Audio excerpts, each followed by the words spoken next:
terkait dengan LHKPN oleh salah seorang penyelenggara negara ya di Kementerian Keuangan yang saat ini ramai menjadi perbincangan masyarakat, perbincangan publik dan tentu teman-teman media juga ya.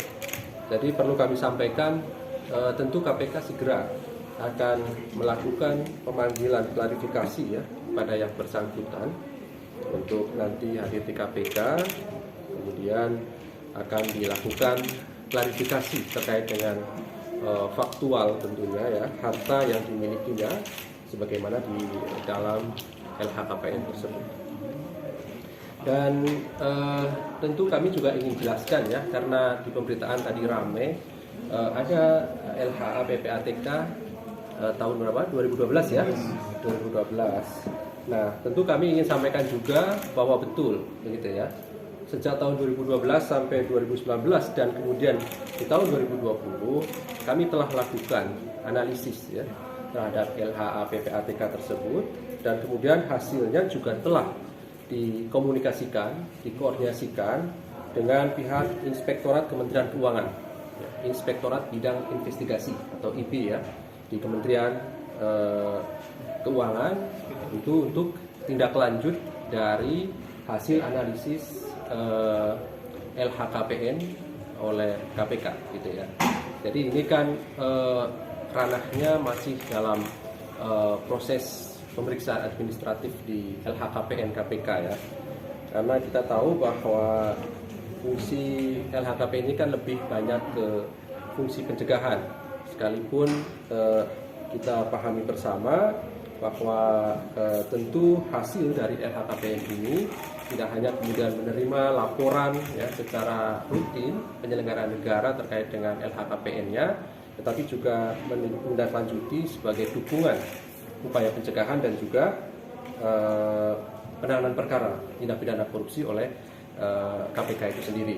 Seringkali beberapa perkara di KPK tentu banyak mendapatkan support, mendapatkan dukungan dari Direktorat LHKPN ini terkait dengan harta kekayaan ya dari tersangka ataupun terdakwa dalam konteks di persidangan yang kemudian nanti dibuktikan lebih lanjut, utamanya pada pasal-pasal yang berhubungan dengan tindak pidana pencucian uang gitu ya atau TPPU. Tentu basisnya salah satunya adalah data LHKPN.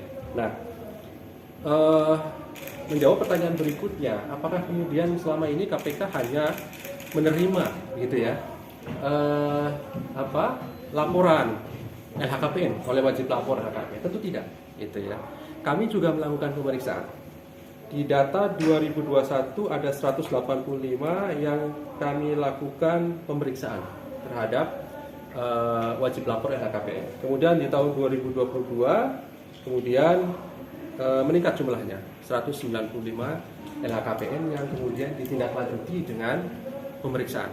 Tapi atas nama itu? Bukan, iya termasuk salah satunya itu di tahun 2019. Ya. Sudah pernah klarifikasi? Iya, sudah pernah juga diklarifikasi, kemudian diserahkan hasilnya pada IBI, gitu ya, Inspektorat Bidang Investigasi. Nah, ini kami berbicara dalam konteks LHKPN yang lain seperti apa, penyelenggara negara yang lain, gitu ya.